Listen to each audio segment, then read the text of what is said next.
your #1 news team covering the North. The Bahamas Tonight, Northern Edition.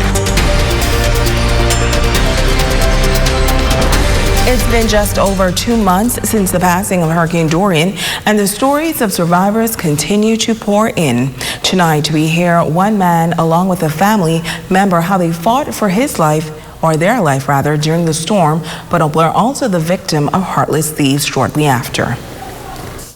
Hurricane Dorian ripped through the Emerald Bay community, decimating the area and leaving nearly 100 persons displaced.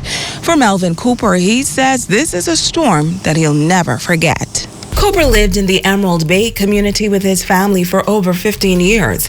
He says he took every precaution to ensure that his home could withstand the storm, from lifting his flooring during construction to building his ceiling 12 to 13 feet high, even adding a special room in that ceiling in the event of a storm. Well, on September 2nd, that room was occupied by he and his brother-in-law, who spent days battling the raging flood waters. So what we did, we was like, hey, this house filling too fast. We need to try get some of this water out of here. So we made a decision to base the front door. I took a bamboo stick and I started boom, boom. And that door wouldn't break for nothing. I grab a flower pot, boom, wouldn't bite. Grab a chicken container, wouldn't bite. So we kick out the 2 front windows. So when we kick out the windows, the water started to flow. Then it kind of stabilized.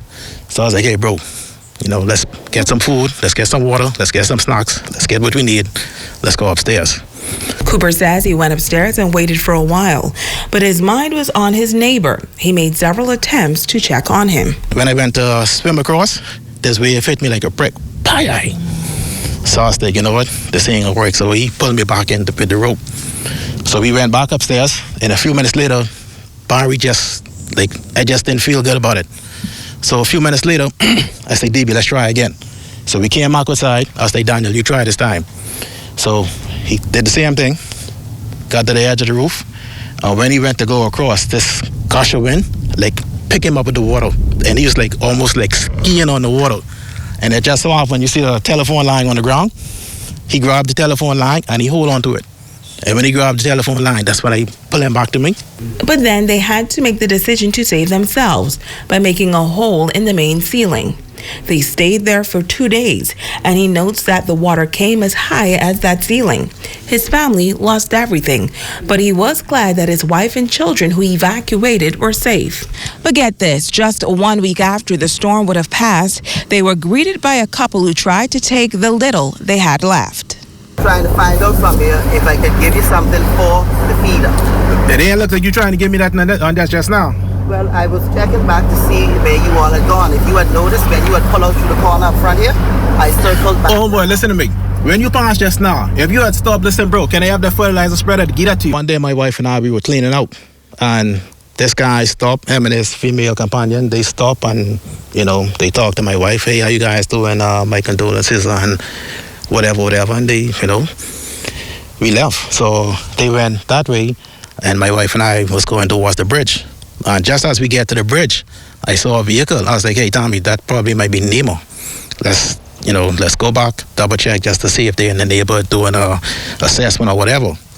When we came up, this dude would park up in my driveway where my car is, with his tailgate open, and he loading up his stuff. I mean, the same dude who just was talking to my wife, this dude know my wife probably about 20 years.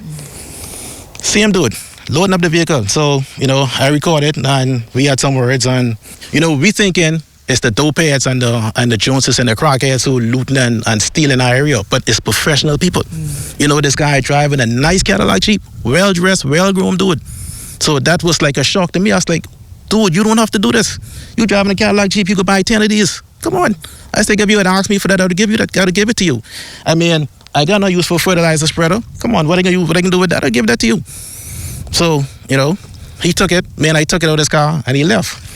So, did he say anything though at all? Yeah, he apologized and he tried offered me money and some story, but Mr. So-and-so was giving away stuff, and I was like, dude, what that got to do with the price of tea in China?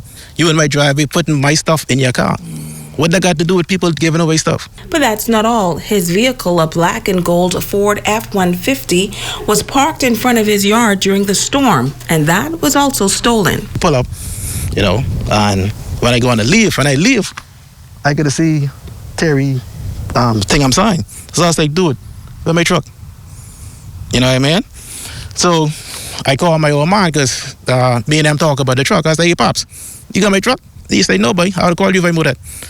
I call my sister who work at the port. I was like, hey, do you know if the Port Authority doing any cleanup of the area or nothing like that? She said, no. Port Authority said they haven't cleaned up since hurricane start. So from then, I called a few of my friends, asked around, and then I went to the police station, and then I reported it.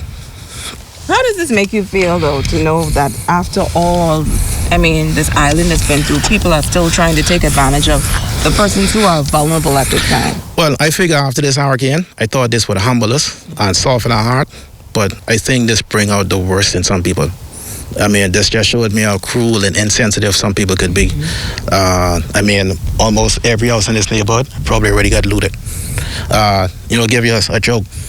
My trailer, I had a trailer in the back of my yard to get floated around by my uncle. So we just was going through the trailer, and I took out the generator. So, again, my brother-in-law, Donnie, said, let's put it. I said, man, let's leave it here. Someone gonna move in the morning anyway. I left the trailer, me and the generator, right on the ground. Sure enough, the next morning, gone. Now, if you know the culprit or culprits responsible for moving this truck, he is urging that you contact the police. A reward is also being offered. And that's a look at stories making news. Ramiko, what's coming up in sports? Well, the Grandmama Darts Association closed out their Summer League play with an awards presentation. We have those award winners, and volleyball action continues. Stay with us to check on sports up next.